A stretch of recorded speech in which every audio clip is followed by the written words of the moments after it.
দেখো, আমাদের সময় তুমিও যে কাগজে চাকরি করেছো, আমরাও যখন চাকরি, সেখানে সেখানকার সম্পাদক মালিকের একটা কথা ছিল যে ইউ মাস্ট টেক পজিশন।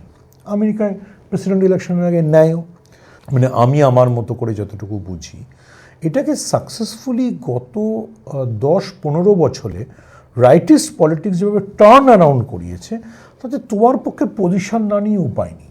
সেটা ডোনাল্ড ট্রাম্পের ক্ষেত্রেও সত্যি, সেটা অমিত শাহর ক্ষেত্রেও সত্যি। আমার মনে আছে 2014 আসার অল্প আগে পরে অমিত শাহ দিল্লিতে একটা ইন্টারভিউতে আমাদের বলেছিলেন যে আমি যে কোনো সময় 16-17 কোটি লোকের কাছে পৌঁছে যেতে পারি থ্রু মাই সোশ্যাল মিডিয়া চ্যানেল, আমার বড় মিডিয়াকে দরকার নেই। তো এখন আমরা সবাই জানি যে বড় মিডিয়াও মানে যাকে গদি মিডিয়াই অনেকে ব্যঙ্গ করে বলে, তারা বড় মিডিয়াও কবজায়। তাহলে তোমার কাছে একটা 20 কোটি সোশ্যাল মিডিয়া চেন আছে, তারপরে তোমার কাছে একটা বড় মিডিয়া আছে। তাহলে তোমার কাছে মানে মিডিয়ার কোথায় নিরপেক্ষ থাকলো?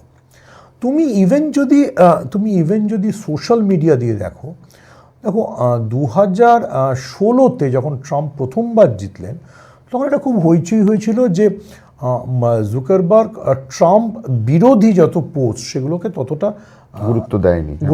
হ্যাঁ, ওটাকে চেপে দিয়েছে। কেমব্রিজ অ্যানালিটিকা ইত্যাদি হলো। তুমি দেখো যে 2024-এ যখন ট্রাম্প জিতছেন, অলমোস্ট উনি জুকারবার্গকে কবজা করে ফেলেছেন। টুইটার উনি কিনে ফেললেন, মানে আমি এলন মাস্কের কেনাটাকে ওনার কেনা বলেই ধরবো। উনি নিজের একটা ট্রুথ বলে মিডিয়া তৈরি করে দিলেন। এবং তুমি যদি ধারাবাহিকভাবে প্যাটার্ন দেখো, তুমি যদি আমেরিকার প্যাটার্ন দেখো, তাহলে তুমি দেখবে যে অলমোস্ট অল মেজর সোশ্যাল মিডিয়ায় সোকল রাইটিস্ট যারা মানি ব্যাগস, তাদের অনেক ইনভেস্টমেন্ট বেশি।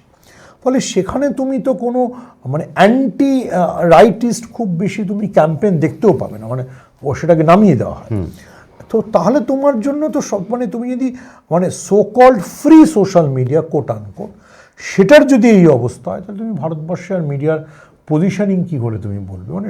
Everybody is position. সেটা তোমার ভালো লাগে এই ট্রানজিশনটা? আমি ব্যক্তিগতভাবে খুব পছন্দ করি না, কিন্তু দ্য ওল্ড ডেজ আর গন। যে যখন তুমি একটা দুপক্ষের ব্যালেন্স নিয়ে একটা স্টোরি করবে, বা দুপক্ষের বক্তব্য নিয়ে একটা স্টোরি করবে, যেটা নিশ্চয়ই তোমারও মনে আছে যে তালিমটা দেওয়া হতো, সেটা আজকাল আর কেউ বিশ্বাস করে না।